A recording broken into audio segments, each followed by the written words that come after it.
আমার চ্যানেলে তোমাদের সকলকে স্বাগত। আজ আমরা ক্লাস 7-এর রায়ান মার্টিন প্রশ্নবিচিত্রা থেকে ইতিহাসের দ্বিতীয় পর্যায়ক্রমিক মূল্যায়নের 7 নম্বর স্কুল সলভ করব।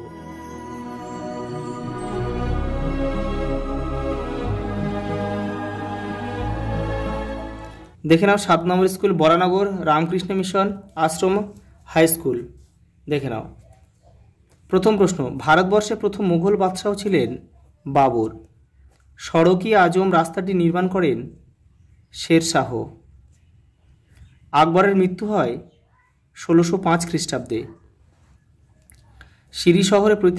সিরি শহরের প্রতিষ্ঠাতা হলেন আলাউদ্দিন খলজি। সত্য মিথ্যা লেখো। মাত্র 21 বছর বয়সে বাবর ফরঘানা প্রদেশের শাসনভার পান। এটা মিথ্যা। 21 বছর, এটা হচ্ছে 12 বছর বয়সে পেয়েছিল। পরের প্রশ্ন, রানা সংগ্রাম সিংহ রাজপুতদের নেতৃত্ব দিয়েছিল। ঠিক, এটা সত্য বাক্য। পরেরটা দেখো, আকবরের তৈরি রাজধানী ছিল ফতেপুর সিক্রি। এটাও সত্য। চন্দননগরের ফরাসিরা বাণিজ্য কুঠি গড়ে তোলে। এটাও সত্য। 3 দাগে দেখা একটা স্তম্ভ রয়েছে, ক স্তম্ভ খ স্তম্ভ। শহর ই নও মানে নতুন শহর। হৌচ মানে দেখো জলাধার। মাঞ্চু চীন, চীনের একটা শাসন বংশ হচ্ছে মাঞ্চু। কিলা মোবারক লালকেল্লা। জিতল তামার মুদ্রা। 4 দাগে দেখো এক কথা উত্তর দাও। ঘরগড়ার যুদ্ধ কাদের মধ্যে হয়েছিল? বাবর ও নসরত শাহ। পরেরটা, বিজয়নগর রাজ্যে সোনার মুদ্রা কী নামে পরিচিত ছিল? হকার দন্তন হন নামে পরিচিত ছিল। পরের প্রশ্ন দেখো, দিনেমার কাদের বলা হতো? ডেনমার্কের অধিবাসীদের।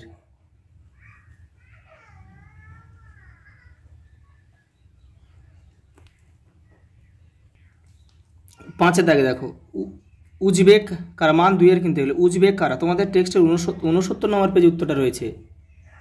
এই যে উত্তর রয়েছে, উজবেক। উজবেকরা ছিল মধ্য এশিয়ার একটি তুর্কিভাষী জাতি। এখান থেকে এটা পুরোটা লিখতে হবে কিন্তু। পরের প্রশ্ন দেখো, দাগ ও হুলিয়া বলতে কি বোঝো? তোমাদের টেক্সটের 73 নম্বর পেজে রয়েছে উত্তরটা। এই যে দাগ ও হুলিয়া। পরেরটা দেখো, 12 ভূঁইয়া কাদের বলা হতো? কাদের বলা হতো? তোমাদের টেক্সটের 77 নম্বর পেজে উত্তরটা রয়েছে, দেখে নাও। এই যে এখান থেকে এই পর্যন্ত লিখতে হবে। পরের প্রশ্ন দেখো, সুলহ ই কুল কি বা দিন ই ইলাহি কি? এটা তোমাদের টেক্সটের 85 নম্বর পেজে রয়েছে, দেখে নাও। এই যে এখান থেকে লিখতে হবে, কোনো ব্যক্তি এখান থেকে লিখতে হবে। এটা কিন্তু আকবর চালু করেছিল, এটা তোমাদের লিখে দিতে হবে।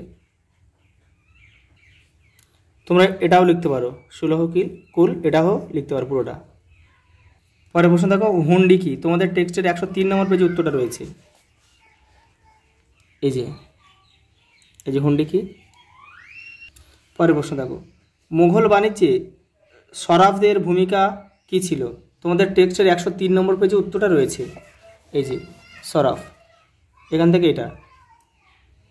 পরের প্রশ্ন দেখো, মধ্যযুগের ভারতে অভ্যন্তরীণ বাণিজ্যের প্রধান বৈশিষ্ট্য উল্লেখ করো, দেখে নাও। পরেরটা, মধ্যযুগের দিল্লির ভৌগোলিক অবস্থান ও প্রাকৃতিক সীমানা উল্লেখ করো। তোমাদের টেক্সটের 91 নম্বর পেজে উত্তরটা রয়েছে। এই যে এখান থেকে এই ভৌগোলিকভাবে দিল্লির অবস্থান আর সংযোগস্থল, এখান থেকে এইটা পুরোটা লিখতে হবে। পরের প্রশ্ন, শেরশাহের সংস্কারগুলির পরিচয় দাও। তোমাদের টেক্সটের 173 নম্বর পেজে উত্তরটা রয়েছে। এই যে শেরশাহের পরিচয়, এটা পুরোটা এই পর্যন্ত লিখতে হবে। পরের প্রশ্ন, মঙ্গল ও রাজপুতদের মধ্যে সম্পর্ক কেমন ছিল?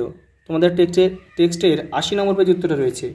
তোমরা এটা লিখতে পারো, এখান থেকে পড়ে এটা লিখতে পারো, এখান থেকে এটা পড়ে তোমরা লিখতে নিজেদের মতো করে লিখতে পারো। আবার তোমার এটাও কিন্তু ওটা থেকে যদি তোমাদের অসুবিধা হয় তাহলে কিন্তু তোমরা এখান থেকে ওটা লিখতে পারো। পরের প্রশ্ন দেখো, জাপ্তি ব্যবস্থার পরিচয় দাও। তোমাদের টেক্সটের 86 নম্বর পেজে উত্তরটা দেখো। এই যে জাপ্তি রয়েছে, এটা তোমাদেরকে পুরোটা পড়তে হবে, কিন্তু পড়ে এখান থেকে তোমাদের লিখতে হবে।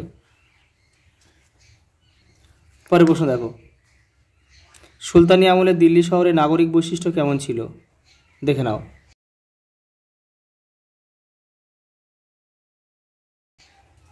পরের প্রশ্ন,